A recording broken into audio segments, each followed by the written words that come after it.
a la Iglesia Comunidad Cristiana La Esperanza.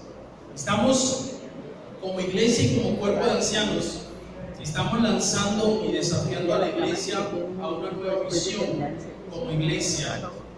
La semana pasada presentamos la nueva visión como iglesia y decíamos que la nueva visión como iglesia que queremos tener durante este año, y no solamente durante este año, hasta cuando Dios nos mueva y considere que debemos cambiar o modificarla, es que queremos ser una iglesia centrada en el Evangelio. Queremos ser una iglesia centrada en el Evangelio, pero una iglesia no solamente centrada en el Evangelio, sino una iglesia que forme discípulos de Jesucristo, discípulos que amen, teman y sirvan al Señor en obediencia a Él. Esa es la visión que tenemos como iglesia, esa es la visión que queremos que cada ministerio tenga también, quizás adaptada a su ministerio o adaptada como tal, la escuela dominical, la misión adaptada a la escuela dominical, los jóvenes, queremos jóvenes centrados en el Evangelio, que formen discípulos también, ¿sí? Discípulos que sigan a Jesús, discípulos de Jesucristo. Eso es lo que queremos. Por eso, la semana pasada iniciamos entonces una serie de enseñanzas con respecto al discipulado y la importancia del discipulado. No solamente la importancia, sino que la semana pasada hablamos sobre la necesidad que tenemos del discipulado y decíamos que tú y yo necesitamos.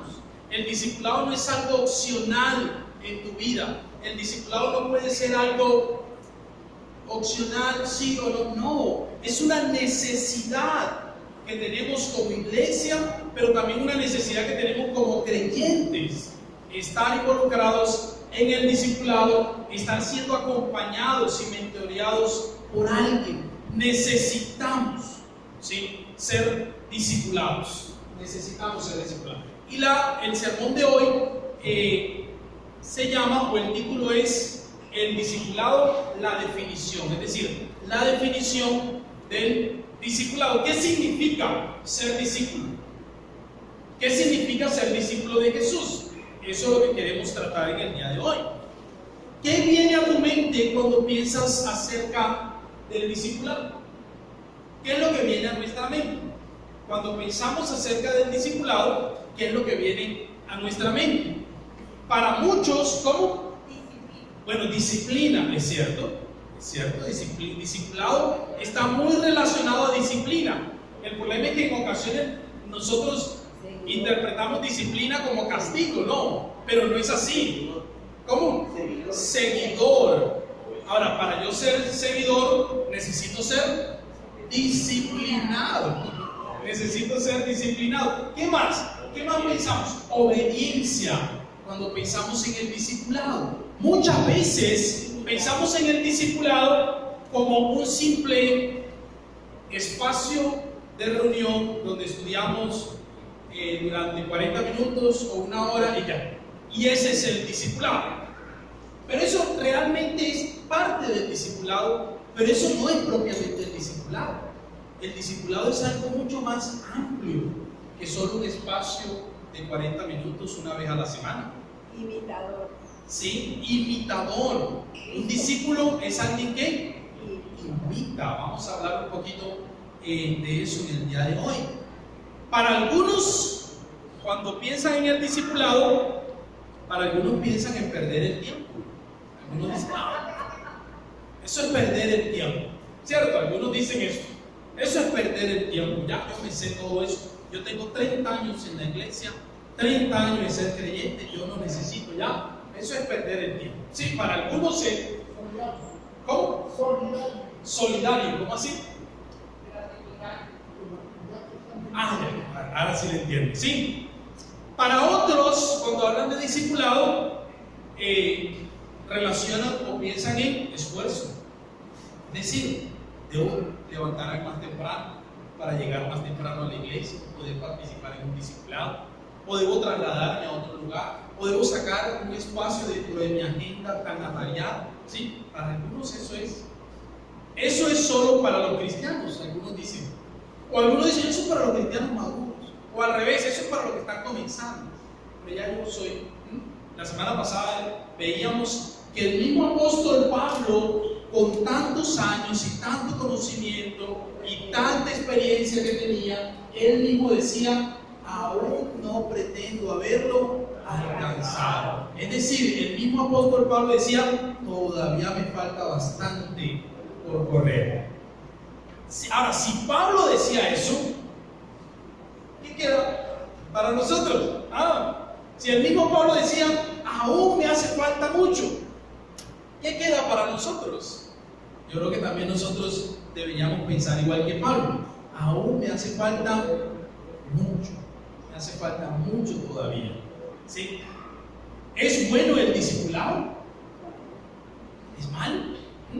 ¿Qué es el discipulado entonces? El discipulado significa, y esta es tal vez la idea central que quiero compartir con ustedes en esta mañana, y si ustedes se van con esta idea central, yo me doy por bien servido.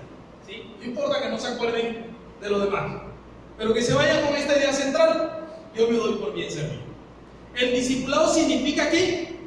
Crecer como seguidores de Jesús. ¿Y qué más?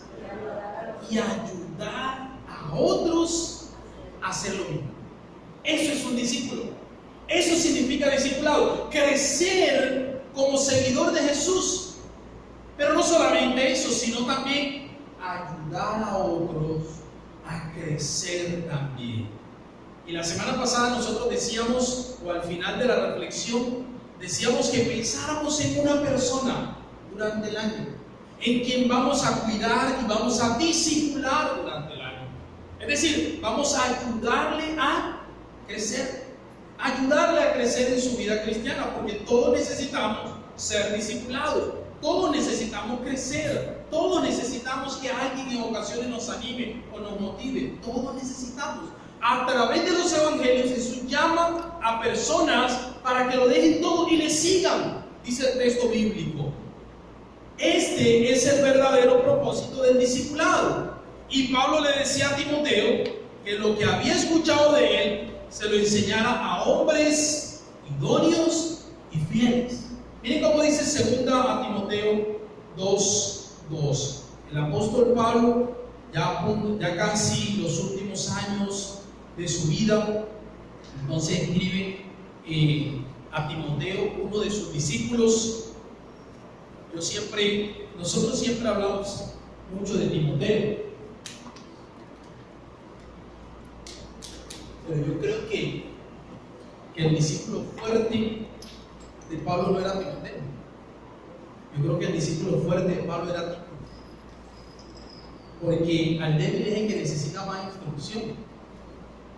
Y a Timoteo ve que Pablo le dio mucha más instrucción, al punto en que Pablo le dice a Timoteo: no tengas temor. Sí, al parecer era un joven temeroso. Y no solo eso, sino que a Tito lo mandó al peor lugar, a Creta. Y cuando uno tiene el mejor soldado, ¿a dónde lo manda? ¿Por qué es el mejor soldado? Entonces yo siempre he creído que Timoteo, tal vez el discípulo fuerte allí realmente era Tito, no tanto Timoteo. Pero no, ese no es el tema de hoy. 2 Timoteo 2:2. Miren cómo dice 2 Timoteo 2:2. El apóstol Pablo le dice a Timoteo, uno de sus discípulos, él tuvo varios discípulos, estuvo Timoteo, varios. Versículo 2 dice: lo que has oído de mí, le está diciendo el apóstol Pablo a Timoteo, ante muchos testigos, esto encarga ¿a quién? A hombres fieles, pero ¿qué más? Idóneos. Es decir, el apóstol Pablo le está diciendo a Timoteo: mira, lo que yo te he enseñado, lo que tú has escuchado de mí durante mucho tiempo, lo que tú has escuchado de mí delante de muchos testigos, las enseñanzas que yo te he dado a ti, encárgasela ahora ¿a quién? A hombres, pero esos hombres deben cumplir con dos requisitos. El primero es fiel y el segundo es idóneo. Es decir, fidelidad e idoneidad. La idoneidad regularmente hace referencia a qué. Si yo busco Si yo tengo un problema, no sé, en mi casa con la plomería, se me tapó el baño. ¿A quién busco? ¿A un eléctrico? No, busco a un plomero, porque esa sería la persona idónea, es decir, la persona que tiene el conocimiento, la capacidad, el perfil. De pronto en una empresa hablaríamos de el perfil profesional, el perfil del cargo, ¿cierto? Entonces el apóstol Pablo está diciendo, mira, busca hombres que estén capacitados, ¿sí? Que tengan las habilidades necesarias para desarrollar el ministerio. Pero no te quedes con la capacitación solamente. Eso es fundamental, pero no es lo único. Busca hombres que fieles. Y fidelidad hace referencia no a las habilidades, no al conocimiento, sino a qué? Al carácter, al corazón. El apóstol Pablo entonces le dice a Timoteo, cuando vayas a encargar eso que yo te he enseñado, mira quiénes son los fieles y mira quiénes son los que tienen las habilidades. No es simplemente las habilidades, no es simplemente el conocimiento, es también la fidelidad, es también la fidelidad. Y no solamente es el carácter, porque cuántos nos equivocamos con muy buenas intenciones. Teníamos muy buenas intenciones, pero no nos equivocamos. Enseñaron mal, porque no tienen las habilidades, porque no tienen las capacidades, ¿sí? Y enseñan mal y lo hacen con una buena intención, ¿sí? Pero están haciéndolo mal, porque no tienen las capacidades. Pero otros tienen las capacidades, pero no tienen la fidelidad, carácter. Entonces el apóstol Pablo dice, mira, cuando vayas a escoger esos hombres, mira dos aspectos: fidelidad, carácter, ¿sí? Su corazón, pero también mira sus habilidades, porque las habilidades son más fáciles de desarrollar en la persona que la fidelidad. Es más fácil desarrollar las habilidades que el carácter. Por eso él coloca primero la fidelidad y luego la idoneidad. ¿Sí? Significa entonces que ser discípulo significa crecer como seguidor de Jesús, pero también ayudar a otros a crecer como seguidor de Jesús. Veamos algunos textos bíblicos para tratar de ver en las escrituras qué significa ser discípulo. El primer texto que quiero compartir con ustedes es Mateo 4, 18 al 20. Mateo 4, 18 al 20. Miren cómo dice Mateo 4, 18 al 20. Dice así: pasando Jesús junto al mar de Galilea, vio a dos hermanos. ¿Quiénes eran? Simón, llamado Pedro, y su hermano Andrés, que echaban la red en el mar, porque eran ¿qué? Pescadores. Y les dijo: venid en pos de mí, ¿y qué? Y os haré pescadores de hombres. Ellos entonces, dejando al instante las redes, ¿qué hicieron? Lo siguieron. ¿Sí? Sigamos leyendo otro texto. Ahorita vamos a analizarlo. Mateo 4:4. ¿Cómo dice Mateo 4? Perdón, 9:9. Mateo 4:4. Mateo 9:9. Dice así: saliendo Jesús de allí, vio a un hombre llamado ¿cómo? Mateo, que estaba sentado en el banco de los tributos públicos, posiblemente recibiendo los impuestos, y le dijo: sígueme. ¿Y él qué hizo? Y él se levantó y lo siguió. Siguiente texto, Mateo 16, 24 al 25. Mateo 16, 24 al 25. Dice el texto así: entonces Jesús dijo a sus discípulos: si alguien quiere venir en pos de mí, niéguese a sí mismo, tome su cruz y sígame, porque todo el que quiere salvar su vida la perderá, y todo el que el que pierda su vida por causa de mí la hallará. Un poco contradictorio, ¿cierto? Un poco extraño, pero ahorita vamos a analizarlo. Y el último texto que quiero leer con ustedes es Juan 12, 25 al 26. Juan 12, 25 al 26 dice: el que ama su vida la perderá, y el que odia su vida en este mundo, para vida eterna la guardará. Si alguno me sirve, sígame, y donde yo esté, allí también estará mi servidor. Si alguno me sirve, mi Padre entonces lo honrará. Basados en estos textos, 4 pasajes bíblicos que acabamos de leer, ¿qué significa seguir a Cristo? ¿Qué significa ser un discípulo de Jesús? Según estos textos, podemos mencionar algunas cosas. 1. Seguir a Jesús significa ir en pos de Él. Mateo 4, 18. Seguir a Cristo significa ir en pos de Él. Así como dice Pedro, ir tras sus pisadas. Seguir a Jesús significa, ser un discípulo de Jesús significa seguir a Jesús. Mateo 9:9. Este seguimiento implica un cambio de vida. Mateo 9:9 nos muestra a un hombre que está desarrollando una profesión, posiblemente publicano, cobrando impuestos y todo lo que implicaba el ser publicano en ese tiempo. O sea, no era simplemente que, como hoy día, trabajar en la DIAN, no. Era una situación que implicaba varias situaciones morales, porque regularmente robaban y todo eso, ¿sí? Y este hombre dice que dejándolo todo, ¿qué hizo?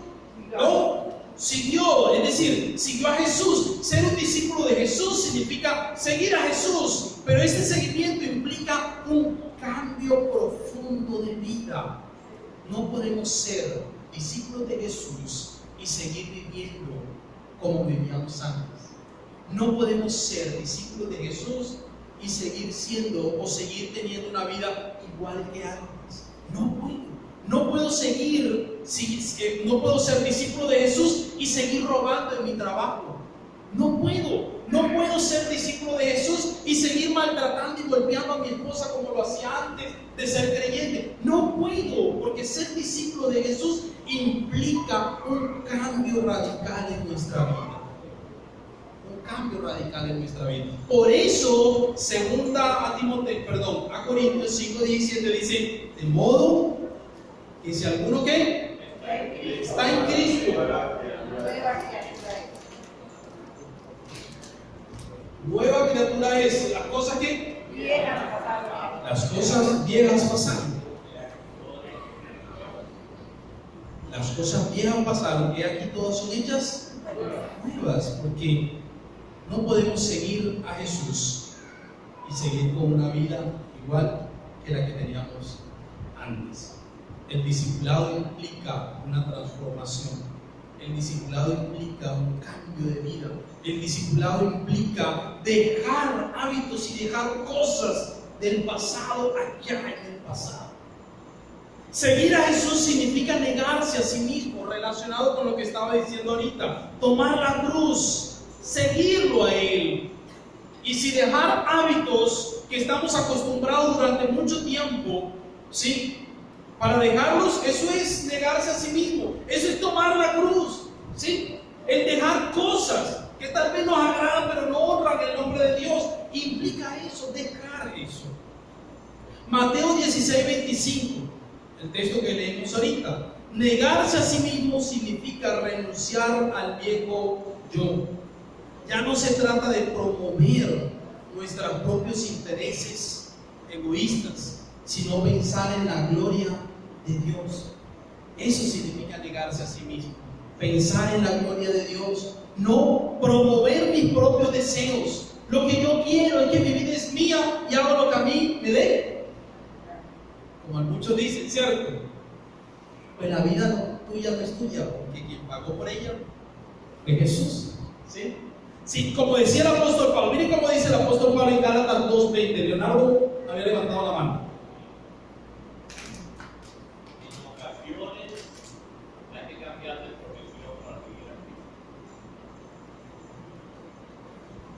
Eso es algo en tu relación con Dios. Cambiar negocios, hay que dejar negocios, si usted por medio de narcotraficante tiene que dejar eso. O sea, tiene que cambiar. Si usted es una persona que tiene su parte de prostitución, usted tiene que dejar eso.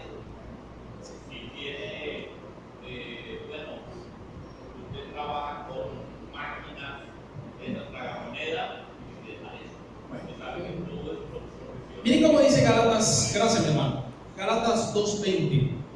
Gálatas 2:20, el apóstol Pablo habla del discipulado sin mencionar la palabra, pero ahí está claro la idea. Gálatas 2:20 dice: con Cristo estoy ¿qué? Y ya no vivo yo. Es decir, ya no predominan mis intereses egoístas, mis deseos egoístas, sino que ¿qué? Mas vive Cristo en mí. Es decir, predomina los deseos y los intereses de Jesús, lo que Jesús quiere. Y algunos dirían: pero mis planes son buenos. Sí, pero Dios siempre tiene mejores planes. La Biblia dice que Dios tiene planes buenos para nosotros. Lo que Dios tiene para ti y para mí es mejor que lo que tú quieres para ti mismo. De eso estoy seguro.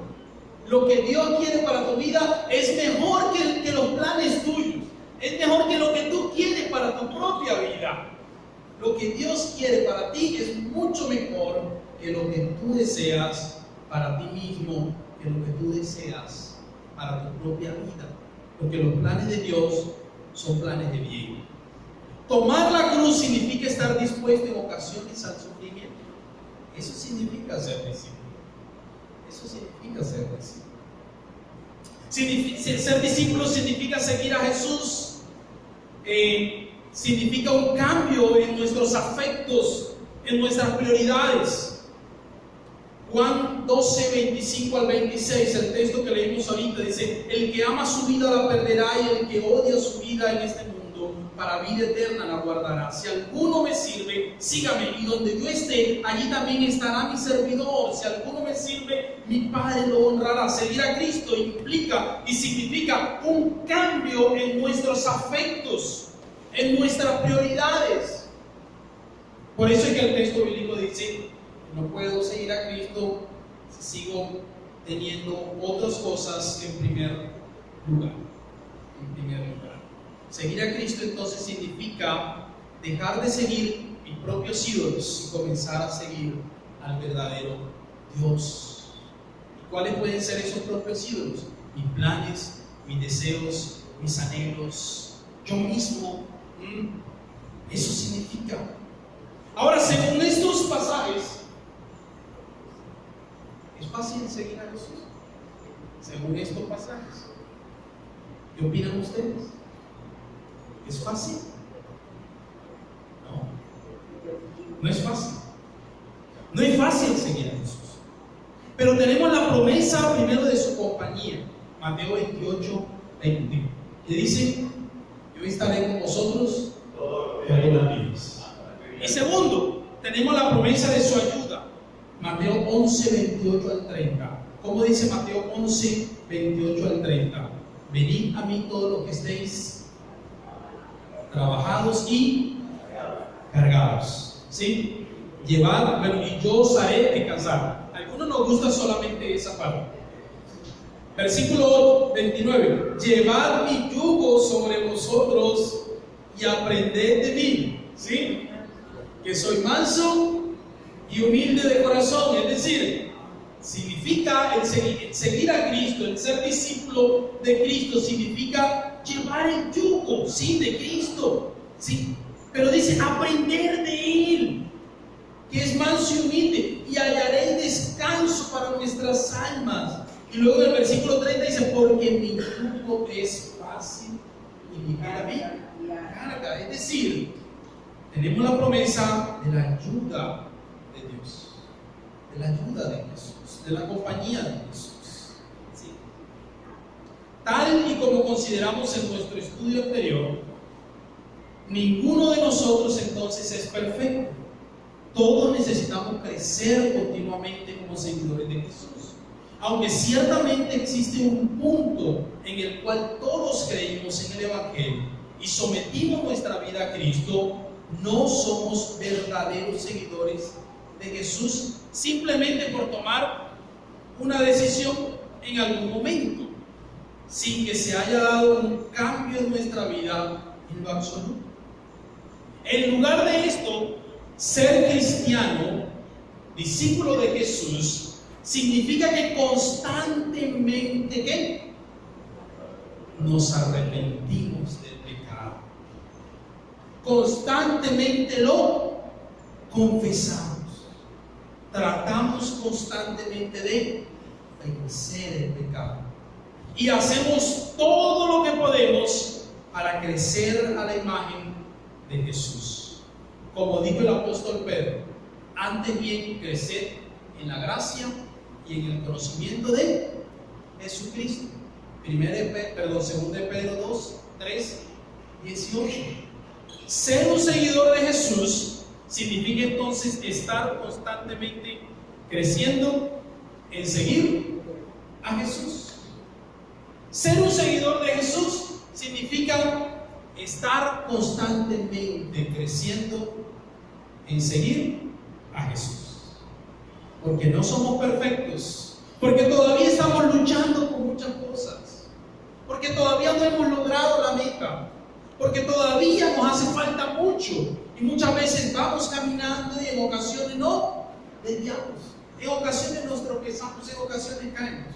Pero seguir y ser discípulo de Jesús significa estar constantemente creciendo en seguir a Jesús. Veamos otro pasaje bíblico que tal vez nos ayuda un poco a comprender también lo que quiero compartir con ustedes el día de hoy.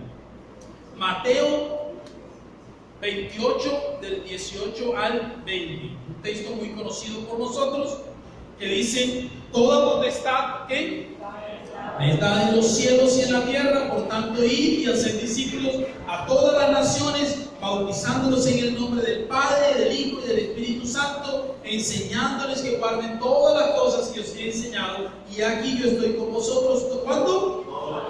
Todos los días. ¿Hasta cuándo? Hasta el fin del mundo. Significa que el texto bíblico nos dice que debemos ser discípulos de Jesús, debemos seguir a Cristo, pero también el texto nos dice que debemos ¿qué? Hacer discípulos. El texto nos dice, tú y yo debemos ser discípulos, pero también el texto nos dice que también debemos hacer discípulos. Y qué bueno es esas dos palabras en el orden en que acabé de decirla. Primero ser discípulos y luego ¿qué? Hacer discípulos, porque antes de hacer debemos ser, ¿sí? Antes de hacer debemos ser, y eso es lo que Dios quiere, que tú y yo primero seamos discípulos para poder hacer discípulos, ¿Qué dijo Jesús? ¿Qué dijo Jesús que se le había dado? ¿Y qué requiere eso de nosotros? A Él se le dio toda potestad, toda autoridad. ¿Dónde? ¿Solo en la tierra? No, en todo. Es decir, Jesús tiene toda autoridad, toda potestad, todo dominio. Él es soberano, Él es rey sobre todo. Por eso nosotros debemos entonces obedecerle. El hacer discípulos entonces no es una opción del creyente. El hacer discípulos es un mandato de parte de Dios, es un mandato del Rey soberano, dueño de todo, quien tiene autoridad sobre todo, quien tiene autoridad sobre en el cielo y en la tierra, y quien tiene autoridad sobre ti, sobre mí, sobre la iglesia. No es una opción entonces el ser discípulo, pero tampoco es una opción el hacer discípulos. Fíjense que en el texto, a veces la Reina Valera tiene sus problemas allí de traducción, pero en el texto realmente el mandato no es ir. En el texto el mandato es hacer discípulos. Y a veces creemos que la gran comisión es ir, hay que ir. No, la gran comisión no es ir, la gran comisión es hacer discípulos. Esa es la gran comisión, hacer discípulos. ¿Para qué mandó Jesús a sus discípulos? ¿Y cómo debían hacer eso? Primero nos mandó a hacer discípulos, es decir, seguidores de Cristo. Y la manera en que lo debemos hacer, en el texto dice, por tanto, ir y hacer discípulos a todas las naciones. ¿Cómo? Bautizándolos en el nombre del Padre, del Hijo, del Espíritu Santo, y luego enseñándoles. Interesante, porque colocó bautizándolos primero y después dijo enseñándoles. Y nosotros hemos invertido el orden. O sea, nosotros hemos invertido el orden. Primero lo hacemos pasar por una cantidad de estudio y todo eso, y luego sí el bautizo. Pero el texto dice bautizándolos y luego enseñándoles. ¿Sí? ¿Por qué? Porque el bautizo es la manera en que el creyente se identifica con su Señor. Romanos 8. El bautizo es la manera en que tú como creyente te identificas con el Señor. Romanos 8 nos lo enseña. El bautizo es la manera en que tú públicamente estás confesando tu fe de una manera pública y estás diciendo: he decidido creer en Cristo. Por eso lo hacemos pública. El bautizo es la manera en que tú ingresas o te haces miembro de una iglesia local. Y el crecimiento del creyente se da dentro de una iglesia local. El crecimiento del creyente se da dentro de una iglesia local. Aquellos que están estudiando EPI, la segunda lección del primer libro nos habla de eso. El bautizo, ¿qué significa el bautizo? El bautizo entonces no es una opción para el creyente. No es que yo soy creyente pero no quiero bautizarme. No, eso es como cuando, si yo quiero estar con mi esposa, bueno, somos novios, supongamos, y yo digo, bueno, vámonos a vivir juntos, pero yo no quiero casarme contigo. O sea, eso es un poco, sí, es lo mismo que el creyente cuando dice, yo quiero seguir a Jesús pero no quiero bautizarme. Porque es que el bautismo es la manera en que tú te identificas primero con tu Señor, hermanos. El bautismo es la manera en que tú te identificas con una iglesia local. El bautismo es la manera en que tú confiesas públicamente tu fe delante de los demás. Por eso en los creyentes del Nuevo Testamento lo hacían al principio, apenas creían enseguida eran bautizados, porque era el rito de iniciación. Ese era el nombre. Y el texto nos dice entonces que la manera en que vamos a ser discípulos es bautizándolos. Pero no simplemente echándole agua, sino identificándolos con Jesús. Que se identifiquen con su Señor. Y luego enseñándoles ¿qué? ¿Cómo dice el texto? Pero se saltó algo. Enseñándoles a... Miren el pasaje. Enseñándoles que guarden. Es decir, enseñándoles a obedecer. El texto no dice enseñándoles simplemente. Dice enseñándoles a obedecer. Enseñándoles que guarden. ¿Cómo podemos enseñarle a alguien a obedecer? ¿Cómo yo le enseño? Yo tengo un problema. ¿No está Verónica? Entonces, sí. Entonces puedo hablar con confianza. Yo le estoy enseñando a mi hija que los zapatos no van en la sala, sino en el cuarto. Y ella llega del colegio y se va quitando zapatos y lo va dejando en la sala. Y ahí queda. Zapato y media y todo. Y yo siempre, eso no va allí, hágame el favor, suba eso al cuarto. Pero el gran problema es que muchas veces, la mayoría de veces,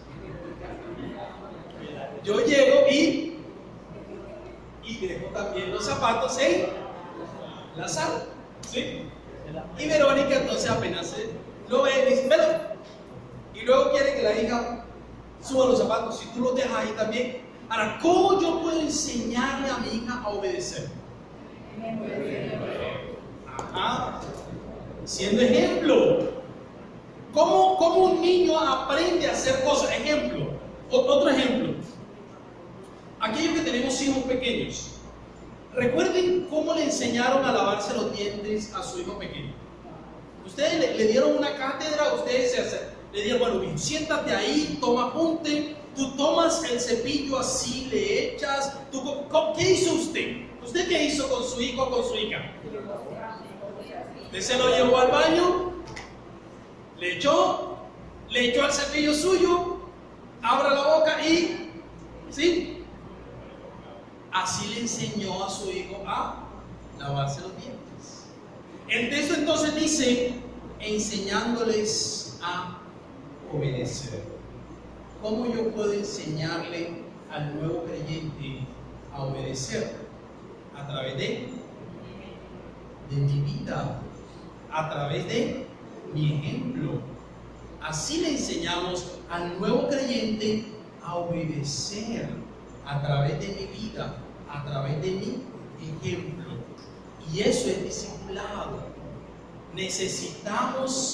Tú y yo necesitamos estar aprendiendo de alguien a obedecer a Dios. Pero también necesitamos estarle enseñando a alguien a obedecer a Dios. ¿Cómo le podemos enseñar a una pareja que apenas está comenzando la vida matrimonial a tratar con amor a su esposa? Por ejemplo, el esposo tratar con amor a su esposa, dándole una cátedra. Bueno, eso sirve, pero principalmente cuando esa